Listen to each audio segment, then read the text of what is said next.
본문 내용 보시면 증상이 발병하게 되는데 급성 상복부 통증이 30분에서 60분 이상 지속되는 경우라고 볼 수 있겠습니다. 그 다음으로 국소적인 통증이 나타날 수 있겠고요. 다음 장 계속해서 보시면 이 표현이 중요한 의미라고 보시면 되겠습니다. 그래서 exaggerate라는 표현은 악화된다, 이러한 단어라고 볼 수 있겠는데요. 슈파인 포지션, 바로 누운 자세에서 증상이 악화되는 그러한 특징이 급성 췌장염의 대표적인 그런 환자 상태라고 볼 수 있겠습니다. 보통 췌장 같은 경우는 대표적인 후복막 장기이기 때문에 등 쪽에 가까이 위치하고 있어요. 그러다 보니까 바로 눕게 되면 이쪽 부분들이 땅에 닿게 되죠. 그러면서 통증이 악화될 수 있겠습니다. 다음 줄 연결되는 부분인데요. 절반의 환자에서 등 쪽으로 방사통이 나타날 수 있습니다. 그래서 증상이 나타나는 쪽이 상복부 쪽이기도 하고 여기 있는 통증이 등 쪽까지 방사되는 것이 췌장염의 특징에 포함될 수 있다라고 볼 수 있겠습니다. 다음 줄 계속해서 보시면 혈액 검사와 관련된 부분이죠. 그래서 혈청 아밀라아제와 리파아제 상승은 진단에 대해서 특이적인 결과에 포함될 수 있습니다. 앞서 강조드린 것처럼 여기 있는 리파아제가 또 의미 있는 그런 단서라고 볼 수 있겠고요. 다음으로 특징적인 사인이 있습니다. 만약 임상적으로 환자가 출혈이 의심될 때, 물론 흔한 경우는 아니지만 출혈이 의심되는 경우에 연관되는 사인들인데요. 첫 번째로는 컬런 사인, 두 번째는 그레이 터너 사인입니다. 컬런 사인 보시면은 움빌리컬 주변에 브루이싱, 마치 멍처럼 들어있는 그러한 변화가 보일 수 있겠고요. 그 다음에 그레이 터너 사인의 위치가 플랭크 쪽, 옆구리 쪽에서 마찬가지로 이런 사인들이 관찰될 수 있습니다.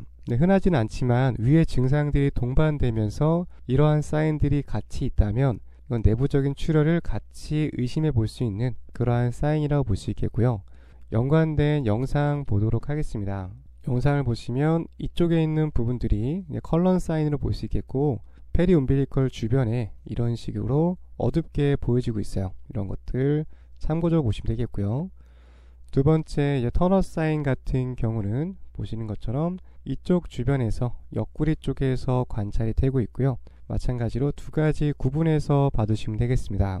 보다 쉽게 정리된 그림이 있어서 하나만 더 보도록 할게요. 그림 보시면은 어큐트 팬크레아타이티스가 있을 때 컬런 사인은 배꼽 주변에 페리 움빌리컬 쪽에서 이런 식으로 기억하시면 되겠고, 터너 사인은 옆구리 쪽에서 이런 식의 브루이싱이 관찰될 수 있다, 같이 봐두시면 되겠습니다. 이렇게 해서 환자 증상까지 쭉 살펴봤고요. 다음 넘어가서 이번에는 패솔로지에 대해서 알아보도록 하겠습니다. 본문 내용 보시기 전에 먼저 그림으로 패솔로직한 부분들 설명드리고 다시 내용 보도록 하겠습니다. 그림을 보시면 판크레아스 덕트가 쭉 진행이 되고 커먼 바일 덕트와 만나서 듀오데넘 쪽으로 넘어가고 있죠. 이쪽에는 판크레아스 덕트 안에 있는 췌장액은 강력한 소화제라고 볼 수 있습니다. 그래서 이 장 쪽으로 넘어간 다음에는 소화에 큰 역할을 하게 되는데, 만약에 이 부분에 문제가 생겨서 췌장 내부에 남아있게 되거나 아니면 바깥쪽으로 누출되는 경우에는